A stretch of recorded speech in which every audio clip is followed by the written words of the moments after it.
मेरे प्रिय भाई बहनों, ऐसे मैंने कई वचन दिए हैं परमेश्वर के वचन के आधार पर जो धन्य से संबंधित रखते हैं, और आशा है कि आपने ज़रूर इसे सुना होगा। लेकिन आज मैं आपके सामने कुछ विशेष धन्य वाली बातें आपके सामने रखना मांगता हूं, जो मुझे पढ़ करके बड़ी आशीष मिली और मेरे को एक्साइटमेंट मिला। मैं प्रभु में और ज्वलन सा हो गया जब मैंने इन धन्यवादी बातों को पढ़ा, और आज मैं इसी को आपके सामने शेयर करने वाला हूँ। ये एक विशेष धन्य वाली बातें हैं जो हर विश्वासी को जानना ज़रूरी है। और ये धन्यवाद वाली बातें हम पाते हैं बाइबल की जो आखिरी किताब है, आखिरी पुस्तक जो है, और वो है प्रकाशित वाक्य। प्रकाशित वाक्य वो किताब है जो आने वाली बातों के बारे में प्रकाशन देता है। जो कुछ बातें हमारे जीवनों में घटित होंगी, ज़्यादातर उसके बारे में भविष्यवाणियाँ की गई हैं। हालांकि कुछ बातों की शुरुआत हो चुकी है, लेकिन बहुत सारी बातें अभी होनी बाकी हैं। तो ज़रूर है कि आप इस प्रकाशित वाक्य को एक बैठक में पढ़ लीजिए। एक बार बैठ गए, उसको पूरा पढ़ के ख़त्म करिए, तब आपको कई बातें इसमें से आपको सुनने को मिलेगा, सोचने के लिए मिलेगा, और अपने आप का अवलोकन करने के लिए भी मिलेगा। और कई ऐसी बातें हैं जो शायद उतना समझ में नहीं आता। मेरे को पूरी रीति से प्रकाशित वाक्य समझ में नहीं आता, लेकिन कुछ मोटी मोटी बातें हैं जो हम सब समझ सकते हैं। तो आइए, ये जो धन्यवादी वाली बातें हैं जो परमेश्वर का वचन कहता, परमेश्वर कहता है, उस पर ध्यान दें और एक्साइटेड हो जाए, दूसरों को इसके बारे में बताएं। हमारे पास्टर साहब को, डीकन्स को, एल्डर्स को, भाई बहनों को, हमारे और दूसरे भाई मसीह में जो भाई बहन, उनको भी बताइए इन 7 धन्यवादी वचनों के बारे में। तो शुरू कर लें, चलिए शुरू करते हैं। पहला जो धन्यवादी वचन, ब्लेसेड सेइंग, जो हमें मिलता है वो है पहला अध्याय, प्रकाशित वाक्य, उसका पहला अध्याय। ये 7 वचन प्रकाशित वाक्य से ही लिए गए हैं। तो बस मैं चैप्टर बताऊंगा और पद। पहला जो है वो पाया जाता है पहला अध्याय 3 पद। ध्यान से सुनिए, बहुत अच्छी बात लिखी यहाँ पर, और आपको और मुझको अपने आप को रियली अवलोकन करने के लिए बड़ा अच्छा ये मौका है कि हम कैसे परमेश्वर के वचन को लेते हैं। सुनिए, धन्य है वह जो इस भविष्यवाणी के वचन को पढ़ता और वे जो सुनते हैं और इसमें लिखी हुई बातों को मानते हैं, क्योंकि समय निकट है। 3 चीजें यहाँ पर उस व्यक्ति को धन्य कहा गया है, जो इस वचन को पढ़ता है, जो इस वचन को सुनता है, और जो इस वचन की लिखी हुई बातों को क्या करता है, मानता है। तो अगर आप ये तीनों करते हैं, आप धन्य हैं। यदि मैं ये तीनों करता हूं तो धन्य। हो सकता है कभी कभी मानने में शायद गड़बड़ी हो जाए, मेरे से कभी कभी चूक जरूर हो जाती है, लेकिन परमेश्वर के अनुग्रह से मैं आगे बढ़ रहा हूं, और आशा है कि आप भी आगे बढ़ेंगे। अगर नहीं तो मौका है कि हम अपने आप को फिर से प्रभु के सामने डालें और कहें, प्रभु मैं तेरा वचन पढ़ूंगी, उस पर ध्यान दूंगी, और जो उसमें सुनते हैं, वचन को सुनते हैं और उसकी भविष्यवाणी की बातों को मानते हैं, वो व्यक्ति बहुत बहुत धन्य है।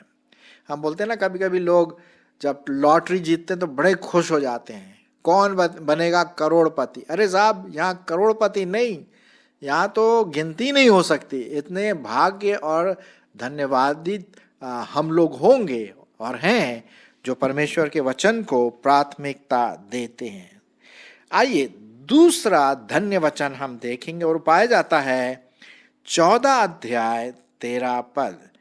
प्रकाशित वाक्य का 14 अध्याय और उसका 13वां पद। सुनिए क्या लिखा हुआ है। बहुत बहुत अच्छा सटीक ये वचन है, जो विशेष करके प्रभु में जो सो जाते हैं, जो प्रभु की सेवा करते करते इस दुनिया से चले जाते हैं, जो प्रभु में मर जाते, जिसे हम कहते हैं ना प्रभु में वो सो गए हैं, उनके लिए बहुत ही धन्यवादी है। और मेरे लिए आशा कि ऐसा होगा मेरे साथ भी। सुनिए प्रकाशित वाक्य उसका 14 अध्याय और 13 पद।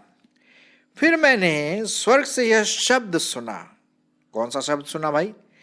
लिख, जो मृतक प्रभु में मरते हैं वे अब से धन्य हैं। आत्मा कहता है हाँ, क्योंकि वे अपने परिश्रमों से विश्राम पाएंगे और उनके कार्य उनके साथ हो लेते हैं। क्या ही धन्य वह पुरुष, वो स्त्री, वो भाई, वो बहन जो प्रभु को प्यार करते हुए, प्रभु की सेवा करते हुए, प्रभु के साथ अपना जीवन बिताते हुए इस दुनिया से स्वर्ग चले जाते हैं। ये तो हमारी जो पृथ्वी है वो तो क्या है? परदेश है ये, है ना? लेकिन हमारा जो देश है वो तो स्वर्ग है। सो वो व्यक्ति बहुत धन्य है जो प्रभु में सो जाते हैं, प्रभु में मर जाते हैं। और जब मरते हैं प्रभु में तो फिर से प्रभु यीशु मसीह के साथ वहाँ स्वर्ग में मिल जाते हैं। तो ये दूसरा धन्य वाला शब्द है। इन शब्दों से आपको और मुझको बड़ा उत्साहन मिलता है।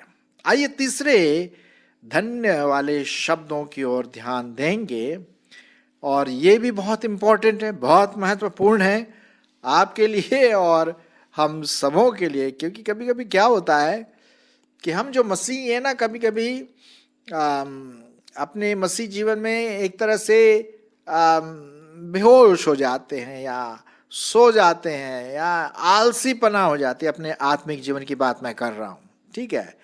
बाइबल हम नहीं पढ़ पाते हैं, चर्च जाने की इच्छा नहीं होती है, प्रभु से प्रार्थना करने का सवाल नहीं है, स्तुति आराधना एक तरह से कम हो गई। एक समय तो बहुत अच्छा था, लेकिन धीरे धीरे वो क्या हो गया? सब खत्म हो गया, है ना? तो इसलिए बहुत ज़रूरी है कि आप और मैं जागें। अपने सोई हुई अवस्था से हम क्या करें? जागे। एक जगह लिखा हुआ है, हे सोने वाले जागो, क्योंकि प्रभु की महिमा आ रहा है, प्रभु निकट आ रहा है। सो आइए तीसरा जो वचन पाया जाता है वो है प्रकाशित वाक्य 16वां अध्याय और उसका 15वां पद। सुनिए परमेश्वर का वचन क्या कहता है। देख, मैं चोर के समान आता हूं, धन्य है वह जो जागता रहता है और अपने वस्त्र के सावधानी करता है कि नंगा ना फिरे और लोग उसका नंगापन ना देखें। जी हाँ, हमारे प्रभु यीशु मसीह कैसे आएंगे? उन्होंने कहा ना, मैं चोर के समान आऊंगा। चोर, हमें तो पता नहीं चोर कब आता है ना? आपने देखा होगा जब बहुत पानी गिर रहा हो और आवाज हो रही हो चारों तरफ, और बीच रात में जब सब लोग बहुत गहरी नींद में होते हैं, तब चोर सोचता भैया अब जरा जाना चाहिए, क्योंकि सब लोग आराम से सो रहे हैं। खैर, हमारे प्रभु यीशु मसीह, मतलब ये कहने का मतलब है, चोर के समान आने का मतलब है वो किसी भी समय आ सकते हैं, किसी भी समय आ सकते हैं। जब सब कुछ हम सोच रहे हैं कि ठीक हो रहा है, ये हो रहा है, एकदम से प्रभु आएगा। और लिखा है, धन्य है वह जो जागता रहता है। हाँ, धन्य है वो जो जागता रहता है, अपने प्रभु की आहट सुनने के लिए तैयार रहता है। आपने देखा होगा कुत्ता जो है, अगर आपने कुत्ते पाले हैं या आजकल लोग बहुत कुत्ते पालते हैं शौक से, वो रात में रखवाली भी करता है।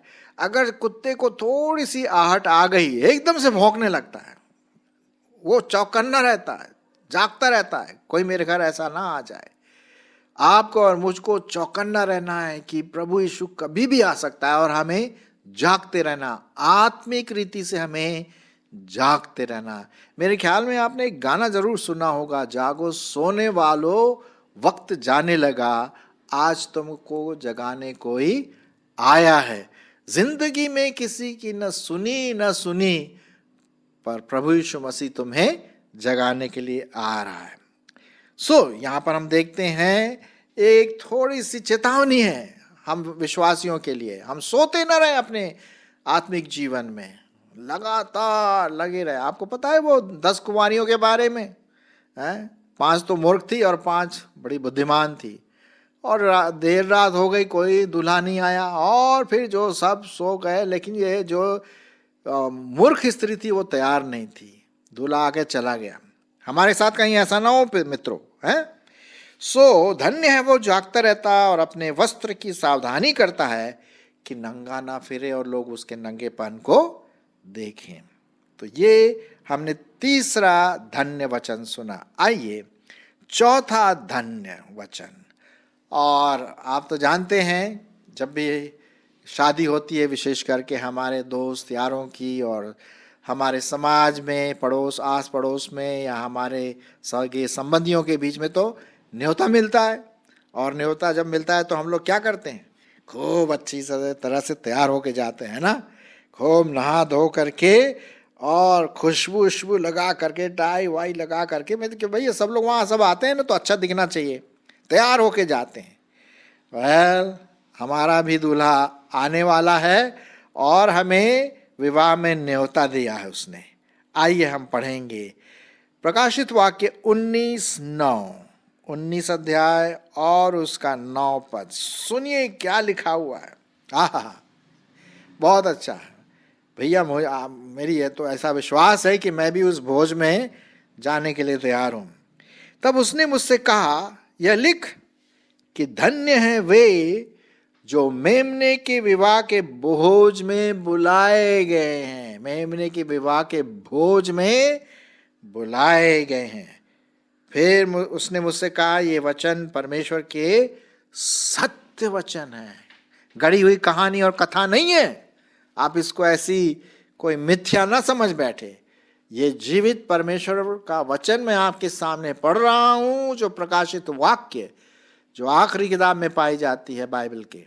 ठीक है, तो क्या है? धन्य है वे जो हमारे प्रभु यीशु मसीह के विवाह में मेमना, वो मेमना जो आपके लिए और हमारे लिए वध किया गया, बलिदान किया गया, जीवित हो उठा।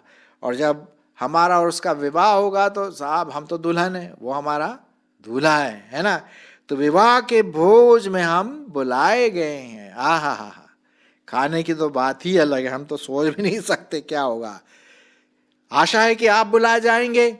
अगर आपने प्रभु यीशु मसीह को अपना जीवन दिया है, प्रभु से प्यार करते हैं, प्रभु की सेवा कर सकते हैं, जो भी करते हैं, जो भी आप कर सकते, चाहे सेक्युलर वर्क में हो, क्रिश्चियन वर्क में हो, कुछ भी हो, भोज में जरूर जाना है साहब, तभी आप और हम क्या कहलाएंगे? धन्य है।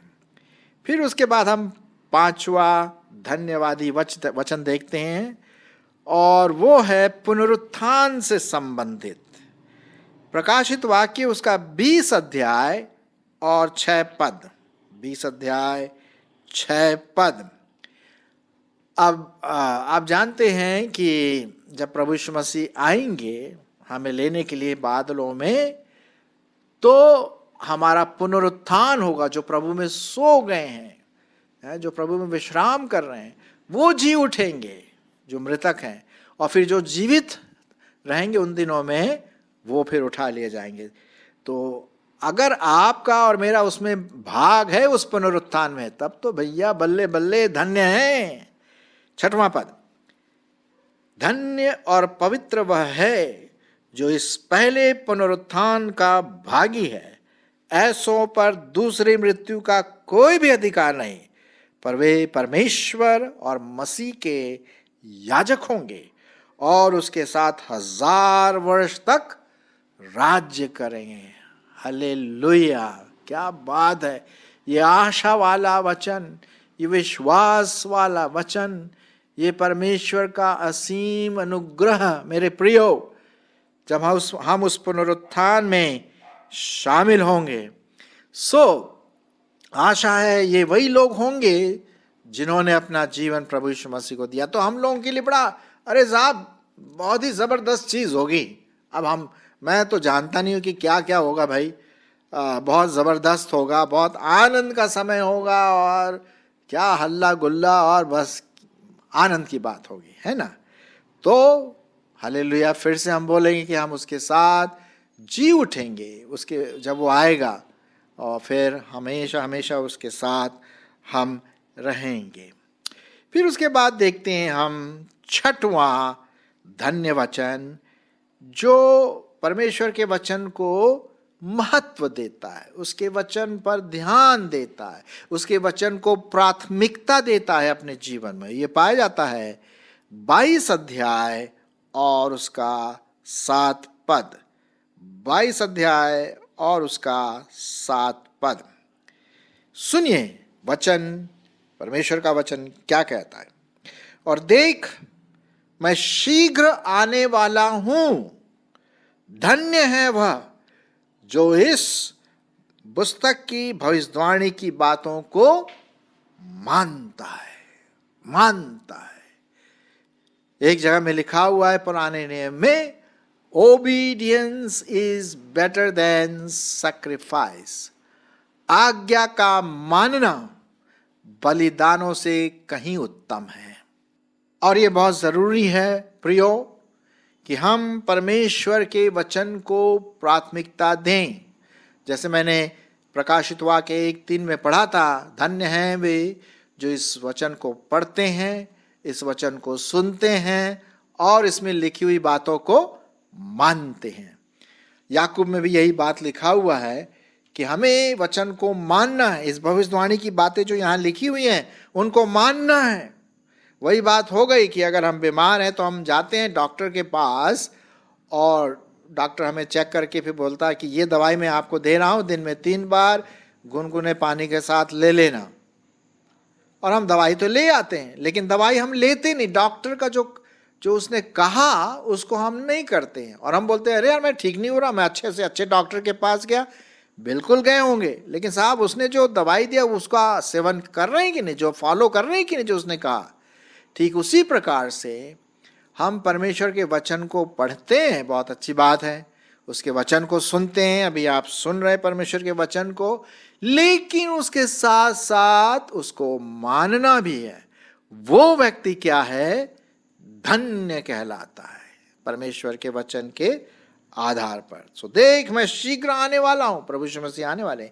धन्य है वह जो इस पुस्तक की भविष्यवाणी की बातों को मानता है। आइए हम आखिरी धन्य वचन को देखेंगे और वो पाया जाता है इसी अध्याय का 14 पद में। 22 अध्याय और 14 पद, ये आखिरी धन्य वचन है जो परमेश्वर अपने प्रकाशित वाक्य में देते हैं। सुनिए, धन्य हैं वे जो अपने वस्त्र धो लेते हैं, क्योंकि उन्हें जीवन के पेड़ के पास आने का अधिकार मिलेगा और वे फाटकों से होकर नगर में प्रवेश करेंगे। अरे साहब, क्या बात है, क्या बात है। ओहो, उस अनंत जीवन में, अनंत अनंत अनंत अनंत, जिसकी तो कोई गिनती नहीं है, हम प्रवेश करेंगे। लेकिन वही धन्य कहलाता है जिनके कपड़े साफ हैं, श्वेत, प्रभु यीशु मसीह के लहू से धोए गए हैं, उनका जीवन प्रभु यीशु मसीह के लहू से धुलाया गया है, वे पवित्र है। तभी उनको जीवन के पेड़ जो लगा हुआ है स्वर्ग में, वहां पर आने का अधिकार होगा। साहब, धन्य वाली बात है, धन्य वाली बात है ना। अब वो आदम के समान नहीं कि बाहर फेंक दिया वहां पर कि वो जीवन के पेड़ का फल ना खाए। अब हम खा सकते हैं स्वर्ग में जब आएंगे। तो ये तो प्रभु यीशु मसीह का अनुग्रह है मेरे दोस्तों कि हम ऐसे प्रभु यीशु मसीह के द्वारा हमारे वस्त्र धुलाए जाते हैं, नया जन्म होता है, प्रभु में नया जीवन पाते हैं और अंत में हम स्वर्ग की वो अभिलाषा करते हैं जहां पर हम एक दिन जाएंगे।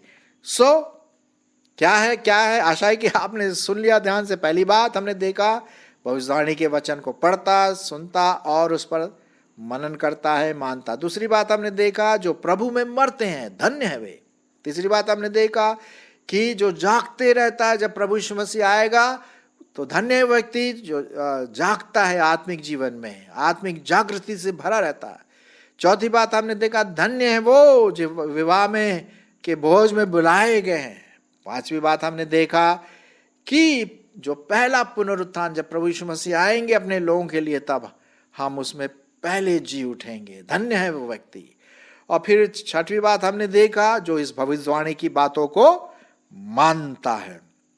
और सातवीं बात, धन्य है वो जिसके वस्त्र धुले हुए, श्वेत, पवित्र, शुद्ध और परमेश्वर के साथ राज्य करेंगे, वो धन्य है।